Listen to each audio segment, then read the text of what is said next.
আচ্ছা চলো, আমি আজকে তোমাদের যেটা করাবো হচ্ছে সাহিত্য চর্চার সামগ্রিক বইটার উপরে একটা প্রশ্ন আলোচনা হবে। আর তার পাশাপাশি তোমার হচ্ছে আহ, আজকে যে টপিক 9-10-এর একটা পাঠ আছে, সাহিত্য সঞ্চয়ন ছিল বোধহয় সব, সম্ভবত সাহিত্য সঞ্চয়ন ছিল তো। নাট্যকার অনুবাদ দশম শ্রেণী। হ্যাঁ স্যার। সাহিত্য সঞ্চয়ন ছিল, বুঝতে ঠিক আছে। তো এই সাহিত্য সঞ্চয়নের পাঠ, এই দুটো থেকে আমি প্রশ্ন নিয়ে এসেছি। সবাই পড়েছো তো? হ্যাঁ স্যার। হ্যাঁ স্যার।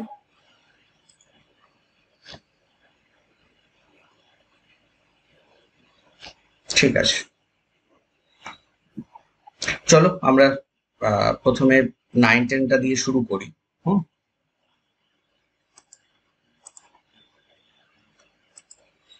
কি কি ছিল 9-10-এর সাহিত্য সঞ্চয়ন বইতে? অনুবাদ সাহিত্য ছিল আর নাটক। অনুবাদ সাহিত্যের মধ্যে কোনটা পড়ছে? স্যার ট্রেনে ছিল না আজকে? আজকে ছিল না, অদল বদল আছে। যেটা পড়া ছিল সেটার তোমাদের আমি ইয়ে করেছি আর কি। ঠিক আছে, সাহিত্য সঞ্চয়ন ছিল না? হ্যাঁ হ্যাঁ, আর একটা অদল বদল আর তার সঙ্গে আর একটা কবিতা ছিল সম্ভবত, কবিতাটা আমার মিসিং হয়ে গেছে এখন। Pablo Neruda. তার সঙ্গে পাবলো নেরুদা কি ছিল কবিতার নাম? কবিতা ছিল তার সঙ্গে তার সঙ্গে হ্যাঁ হ্যাঁ পাবলো নেরুদা তার সঙ্গে পাবলো নেরুদা মনে হয়। হ্যাঁ, পাবলো নেরুদার কি কবিতার নাম কি? অসুখী একজন। আচ্ছা,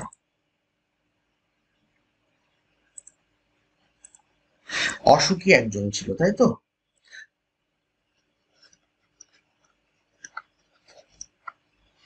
কার লেখা ছিল বাংলায়?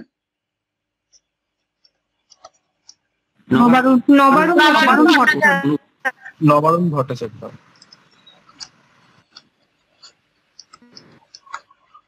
এর বিষয়বস্তু কি ছিল অসুখী একজনে?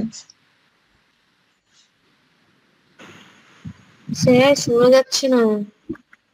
লেফট করে আবার জয়েন করো। অসুখী একজনের বিষয় যুদ্ধ পরিস্থিতিতে লেখক বা কবি তার প্রেমিকাকে ছেড়ে অনেক দূর চলে যাচ্ছেন। তিনি জানতেন যে তিনি আর ফিরে আসবেন না, কিন্তু সেই মেয়েটি তার জন্য অপেক্ষায় দাঁড়িয়ে রয়েছে।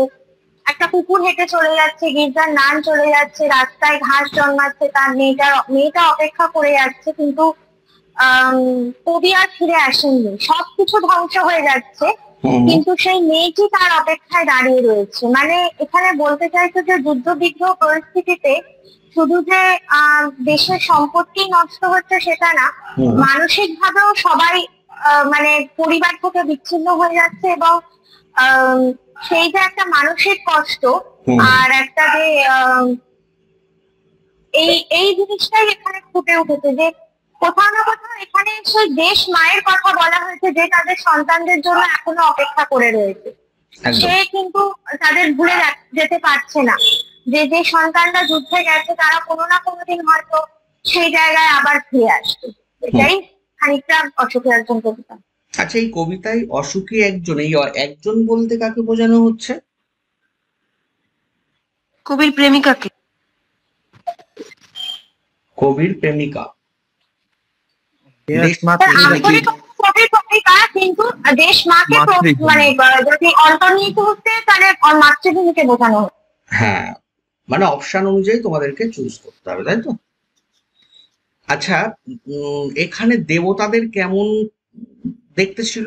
হলুদ, শান্ত হলুদ রং। শান্ত, ক্যারেক্টারিস্টিক্স বললে শান্ত হয়ে যাচ্ছে, তাই তো? আর এখানে এই কবির প্রিয়জন বা আত্মীয় ছাড়া আর কাদের উল্লেখ করা আছে? শিশু, গির্জার নান। বেশ, কুকুর ঠিক আছে, চলো আমরা একটু দেখে নিই। Senhati, option B. সেনাটি শচীন্দ্র সেনগুপ্ত, সেনহাটি, এই রে, হ্যাঁ এটা সেনহাটি হবে। হ্যাঁ, আচ্ছা এখানে একটু সমস্যা হয়ে গেছে আজকে। হ্যাঁ, যতটা সম্ভব দেখি আমরা ঠিক করে নেওয়ার করব। আচ্ছা, শচীন্দ্রনাথ সেনগুপ্তের সম্পর্কে ধরো জন্ম পেলাম, মৃত্যু কোথায়, মানে মৃত্যু সালটা কি বলতে পারবে কেউ? জন্ম মৃত্যু সাল? 61। 1961। জন্মসাল, হ্যাঁ, জন্মসাল 92, 1892। আচ্ছা, নবারুণ ভট্টাচার্যের ওই যে কবিতাটার কথা আমরা বললাম, অসুখী একজন, কোন কাব্যগ্রন্থ থেকে নেওয়া হয়েছে? দিন রাত আনএকুয়ান। হুম হুম। বিদেশি পুনরুত্তর চিত্র বাংলা, আর ইংরেজি হচ্ছে এক্সট্রা ভাগারিয়া। এক্সট্রা ভাগারিয়া, ইংরেজি হচ্ছে extra ভাগারিয়া। হ্যাঁ, তাহলে একটা পাচ্ছি আমরা, কি জানো, বিদেশি ফুলে রক্তের ছিটা, আর একটা হচ্ছে এক্সট্রা ভাগাটি, তাই তো? পাবলো নেরুদার জন্ম মৃত্যু সাল?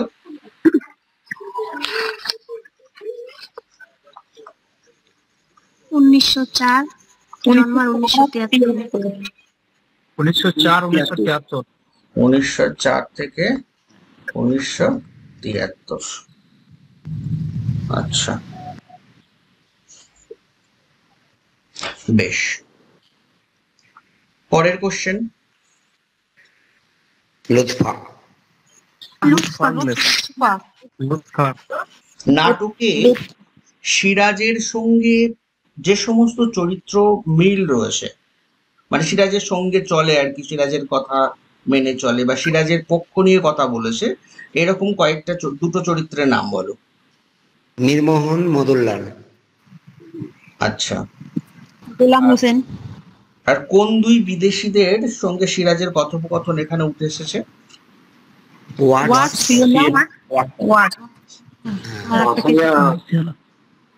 মশিলা। আচ্ছা, মশিয়েলা ওয়াটস। আচ্ছা, মশিয়েলা কোথাকার? ফরাসি। ফরাসি। ফরাসি। আচ্ছা, এখানে তাহলে লুৎফা হয়ে গেল। আচ্ছা, কারোর যদি আশেপাশে কেউ কথা বলে থাকে তাহলে এটা অন্তত অফ করে দেবে, কথা বলার পরে বন্ধ, আবার অন করবে, না হলে সবারই ডিস্টার্ব হবে। হুম। আচ্ছা, মশিয়েলা কোন দেশের প্রতিনিধি ছিলেন? England, France, Portugal, Denmark?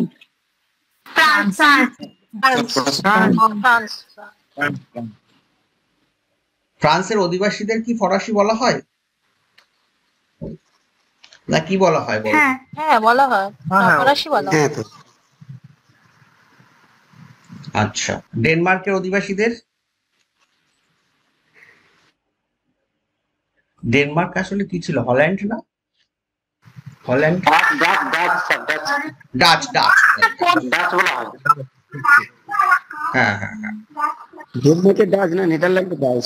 নেদারল্যান্ডের Dutch. Netherland, Dutch. নেদারল্যান্ডের ডাচ। হ্যাঁ নেদারল্যান্ড, নেদারল্যান্ড ভারত হচ্ছে। আচ্ছা, নেক্সট চলো, কাশিমবাজার কুঠির প্রধানত ছিল হ্যাঁ হ্যাঁ, কাশিমবাজার কুঠির প্রধানত ছিল কার আর কি? এখানে ওয়াটসন, ওয়াটস, লা না ক্লাইভ? ওয়াটসন। ওয়াটসন ছিল। Watson, Watson. হ্যাঁ। আচ্ছা, পূর্ণিয়ার যুদ্ধে সিরাজ কার বিরুদ্ধে যুদ্ধ করেছিল? শওকত জং। আমি কিন্তু মাঝে মাঝে এক্সট্রা কোশ্চেন করব, এক মিনিট।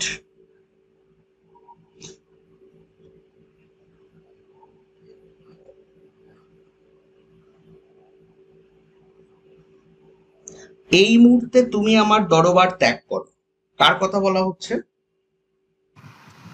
সিরাজ ওয়াটসনকে বলেছিল, ওয়াটসকে বলেছিল।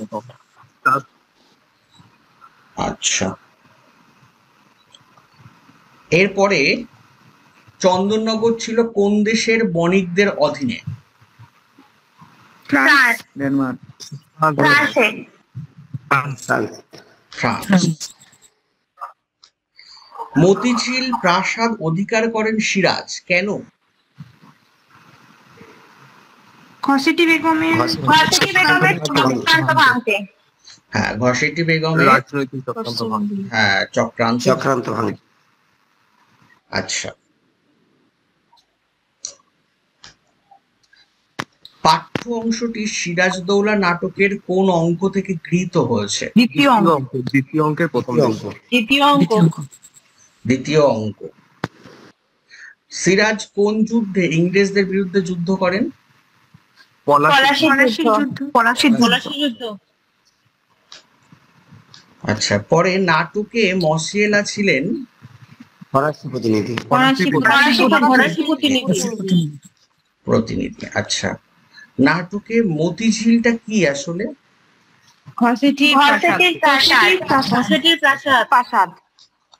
ইংরেজদের কলকাতার দুর্গ নির্মাণে বাধা দেয় মির্জাফর। হ্যাঁ, সিরাজদৌলা না করা হচ্ছে সিরাজদৌলা। আলিয়া চরিত্রটির বৈশিষ্ট্য কি? গুপ্তচর।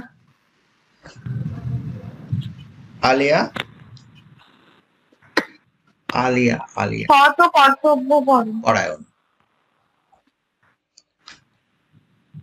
সিংহের হৃদয় সাপের মতো বিচক্ষণ উক্তিটি কাকে উদ্দেশ্য করে বলা হয়েছে?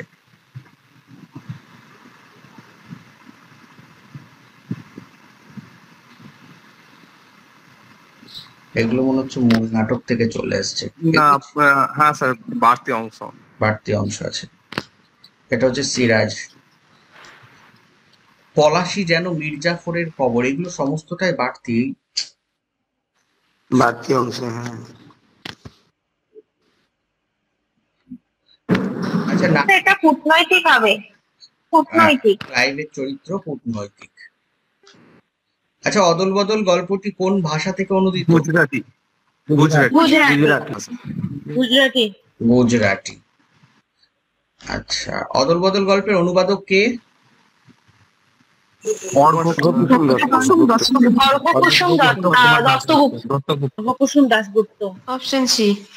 দত্তগুপ্ত। আচ্ছা, অদল বদল গল্পের বিষয়বস্তু কি?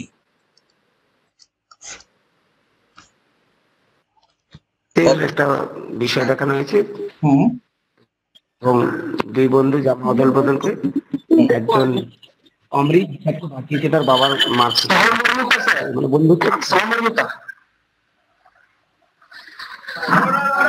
বলবো কি স্যার? একজন তো বলছে একটু অন্য, সবাই একটু সাউন্ডটা অফ করো। কেউ একজন বলছে, অন্য সবাই একটু সাউন্ড, কে একজন বলছিলে বলো? আমি স্যার ওটা হয়ে গেছে, তারপরে প্রশ্ন চলছে। অদল বদল গল্পের বিষয়বস্তুটা কি রয়েছে? হিন্দু মুসলিমদের মধ্যে অমৃত আর ইসাব, এই দুই বন্ধু, এরা দুজনে নতুন জামা কিনেছিল, তাই দেখে তাদের বন্ধু সহ্য করতে পারেনি, তাদের কুস্তি লড়তে বলেছিল। কুস্তি লড়তে গিয়ে অমৃতের বদলে ইসাবের জামা যখন ছিঁড়ে গেছিল, অমৃত বলেছিল যে ইসাবের জামাটা তার সঙ্গে বদল করে নিতে।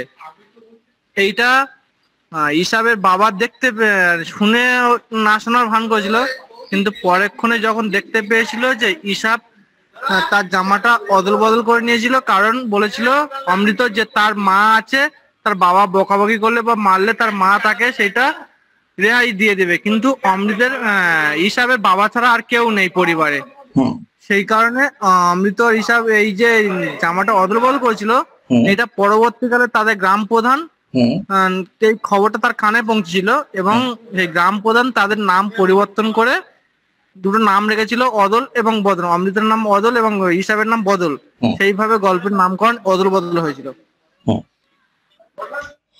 ঠিক আছে, আসলে কি বলতে চাইছে এই গল্পের মধ্যে দিয়ে?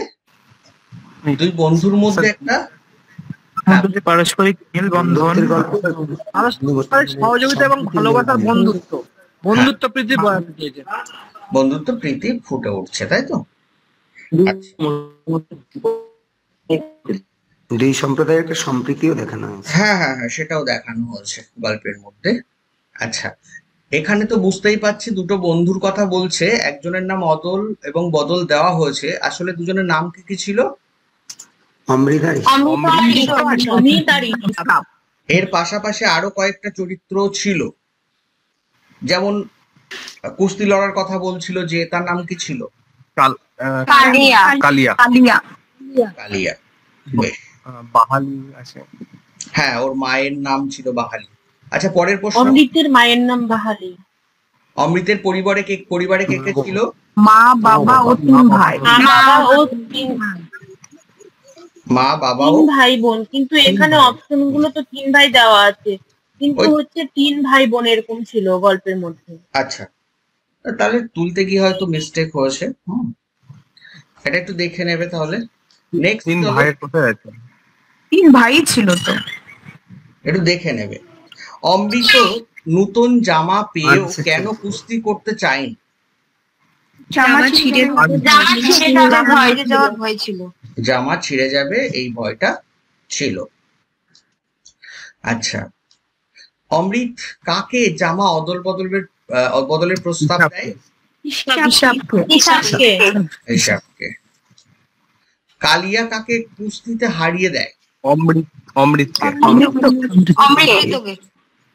অমৃতকে। আচ্ছা, অদল বদল গল্পটি কোথা থেকে নেওয়া হয়েছে? Story of kids.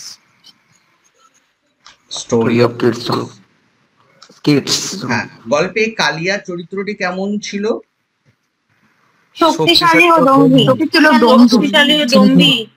শক্তিশালী এবং দম্ভী। আচ্ছা, অমৃতের মাকে বলা হয়েছে বাহালি। হ্যাঁ, অদল এবং বদল নাম দুটি কে দিয়েছিল? গ্রামের প্রধান বা গ্রামের মোড়ল। আচ্ছা, অদল বদল গল্পের প্রেক্ষাপটের কি উৎসবের দিন? এটা কিন্তু মনে রাখবে, হোলি। আচ্ছা, পরে ঈশবের জামা ছিঁড়ে গিয়েছিল কালিয়ার সঙ্গে মারামারিতে।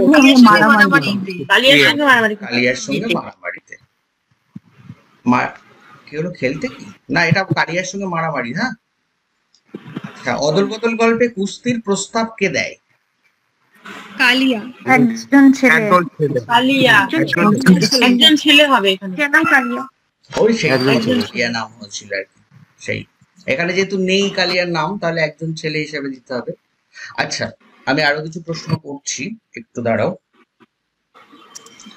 একটু অপেক্ষা করুন কে বলছে? এটা হচ্ছে সিরাজউদ্দৌলা নাটক থেকে। ওই সিরাজউদ্দৌলা। মির্জাফর। না, এটা সিরাজউদ্দৌলা বলেছিল। কাকে বলেছিল বলতো? মির্জাফর। রাজবল্লভকে। মশিয়েলাকে বলেছিল। এ ভীতি প্রদর্শনের অর্থ কি?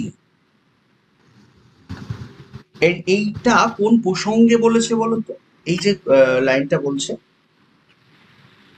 এ ভীতি প্রদর্শনের অর্থ কি, কাকে বলেছে আগে সেটা বলতে কি, কে বলেছে, কাকে বলেছে? মির্জাফর বলেছে। এটা কি তার মির্জাফর বলেছে? এটা বলেছে হচ্ছে রাজবল্লভ বলেছে।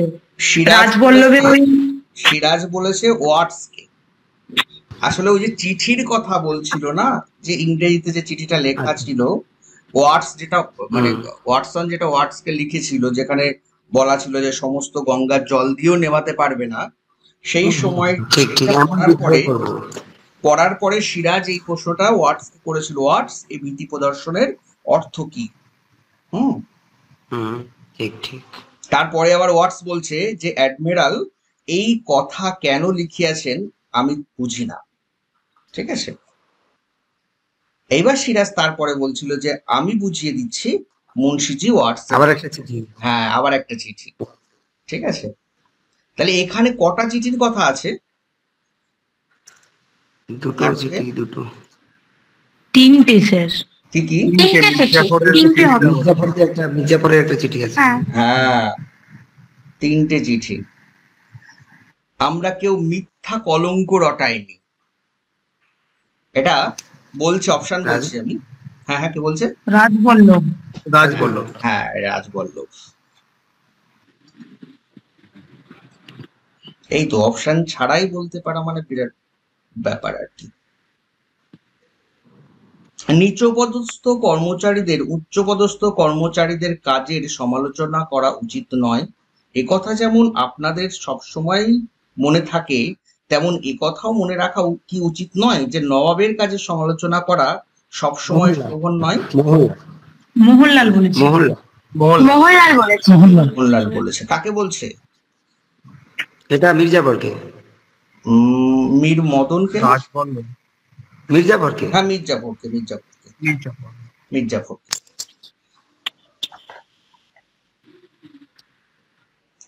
আপনি শুধু সিপাহী শালার নন, আপনি আমার পরম আত্মীয়, কাকে বলা হচ্ছে?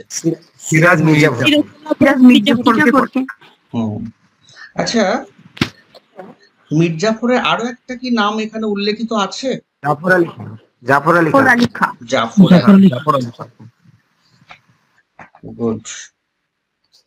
আচ্ছা, মতিঝিল আপনারই রয়েছে মা।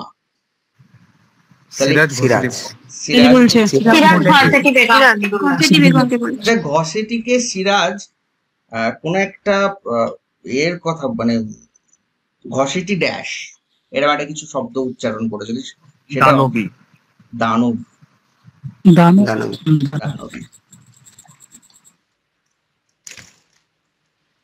পলাশির সম্পর্কেও একটা বিশেষণ প্রয়োগ করেছিল, কি সেটা? খুশি পলাশি। আচ্ছা, সিরাজ কতদিন রাজত্ব করছে, সিংহাসনে বসেছে? 15 মাস।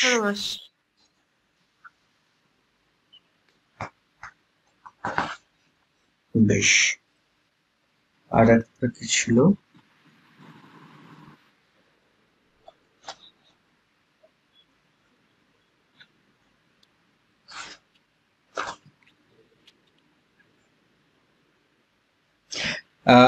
অশোকে একজন কবিতার শেষ লাইন কি ছিল?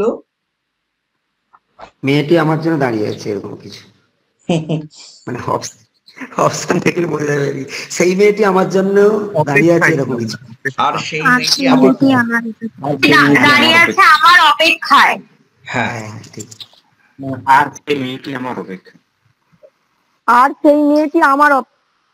দাঁড়িয়ে আছে কথাটা ছিল। আচ্ছা, সমস্ত ড্যাশ ধরে গেল আগুন। সমতল।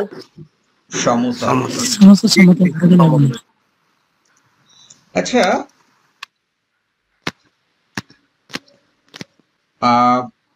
বাড়িটির সম্পর্কে একটা বিশেষণ অশোকে একজন কবিতায় ব্যবহার করা হয়েছে, কি সেই বিশেষণ?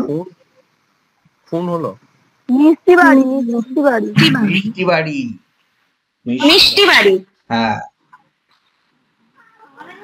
আচ্ছা, কবি ঘুমাতেন কোন একটা বিছানায়, কোন বিছানা ছিল সেটা, কোন ধরনের? ঝুলন্ত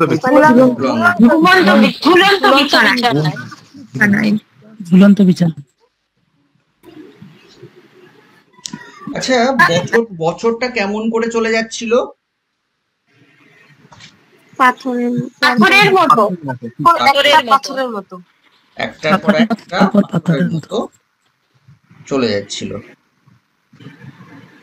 আমি চলে গেলাম দূর দূরে, তারপরে কি ছিল? কুকুর যেটা জানতো না আমি আর কখনো ফিরে আসবো না। ফিরে আসবে কিনা সে জানতো। ফিরে আসবে। যে রাস্তা দিয়ে গেছে কবি সে রাস্তায় ঘাস হয়ে গেছে। দৌড়ানো কি ছিল? লোহা। লোহা। লোহা। লোহা লোহা। বেশ, আগের দিন জ্ঞানচক্ষু গল্প হয়েছিল তাই না? জ্ঞানচক্ষু গল্পটা কার লেখা? আশাপূর্ণা দেবী। আশাপূর্ণা দেবী। আশাপূর্ণা দেবী।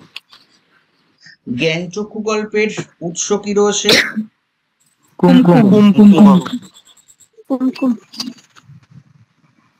তোমাদের পাঠ্য চণ্ডীদাসের লেখা একটা কবিতার নাম বলো দেখি।